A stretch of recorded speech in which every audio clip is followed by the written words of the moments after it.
İşlemizde ayında da etçek işlemizde. Gelecekte etçek işlemizde. Neyse gelecekte bir dayıgıdan bolsun. Yarım dayıgıdan bolsun.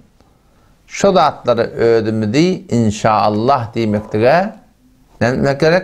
Adet vermeli. İnşallah diyen ne demek? Allah tevfik verdi. Allah Teala antar dese deyip aytdı.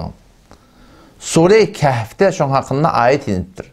وَلَا تَقُولَنَّ لِشَيْءٍ İnni fa'ilun zalika gadan illa en yasha Allah. Bu hitap da Resulullah sallallahu aleyhi ve sellem ödüne.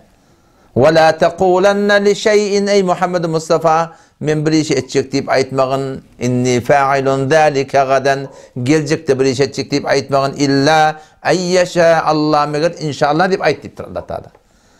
Resulullah sallallahu aleyhi ve sellem önüne biraz soraptırlar. Müşrikâne Mekke 3 saat soraptırlar. Kıyamet hasan olacak.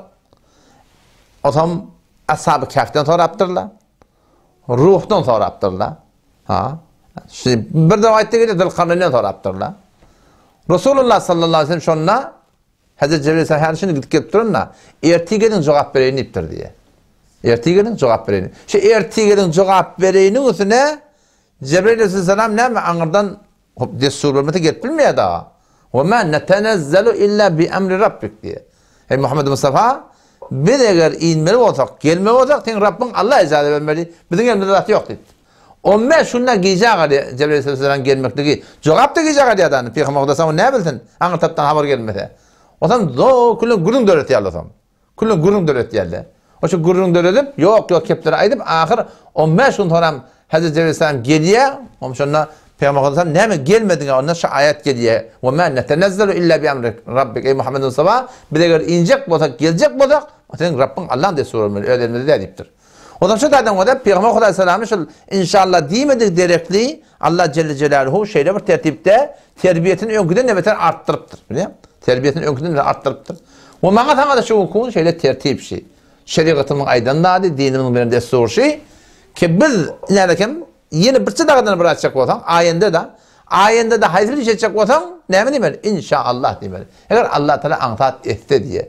Şey diye ayıttım onu. Eğer şey diyemesen ne böyle şey diyemesen yani var başa bela gelmeyen o şey. Bir ödene de yanında. Men alan vardım diye de. Men yardıma şu akılada böyle da yüzak olsun beneden Hacı Yadgarincik diye bir akılada tanıyan adam diyeten bir arası hanım adının biri. Şu tadı men bir yılın irak verke adır kendi yalan olmayın. Şuran yani poştu işledim o zaman.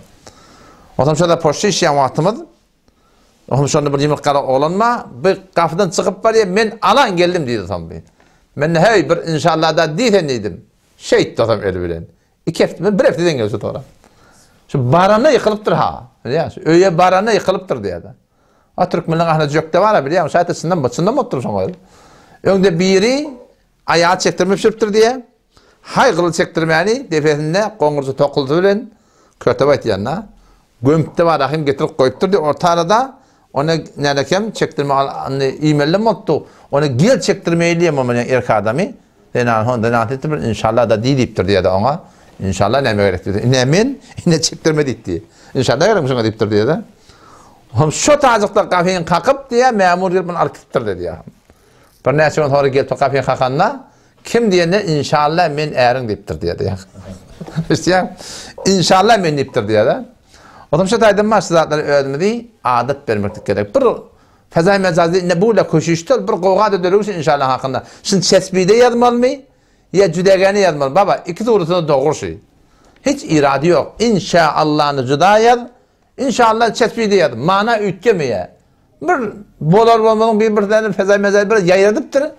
Aslında o mektebe aslında iyi ne? Biz Allah'ını öğrettik, biz burada ettik. Aslında o mektepte iyi mi ya Arabi taydan biliyor musun? Arabi'de de bir gramer var, Farsi'de de gramer var da. Merdun üstüne oğuytan mort boluyor. Gelin üstüne oğuytan gül boluyor da Türkmençe değil mi? Ama Arabi'de şu balakim inşallah'tan çi yapışırıklı yaz. Çi yapışırıklı yaz, fark etmiyor. Mana yüdeyi ikisi de dettiğince çıkıyor yani. O Türkmen ilarında inşallah'ın yerine inşallah diye. O işan heyle var ha. Yalan deme işan yok değil de. Yani ne kadar işan erkek adamla var. İnşallah diyemeli. İnşallah. Ya inşallah de İnşallah. Eğer Allah etlete. İnşallah diyen ne mi? İnşallah'da mana yok dostum. Ne biliyor musun? Kağıdı gözünü de ne mi? Sokarsa yürüyün doğru olsa diye deyip dur. Babacan. Sen önce kefin doğrulu, otan yüreğin doğrulu da. Sen birine tevuptun, yüreğinden de mesela kavvar yani sen sonra kabul eder misin? Sen önce şeriatın zahırını bitir. Namaz doğru de. Peygamber olarsan yani bir namaz okuyor, ruku secdesi doğru de. Niyeti doğrumuştur ki. Allah'ın razı edecek diye okuyup dur. Peygamber olarsan ona ne mi diyor? Dur namaz okuyor, namaz okuyamadın deyip dur.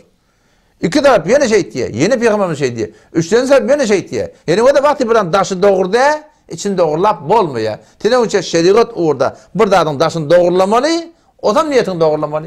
Sen bir daha inşallah deyip dursan, onunla sokap yok. Bir kere dinin tedimatına öyle amel etmediğimi direktli, bir ne yapacak? Hata yaptıracak yani. Hata karşılığı, günah karşılığı okuyacak yani. Allah Teala tevfik vermeyecek mi?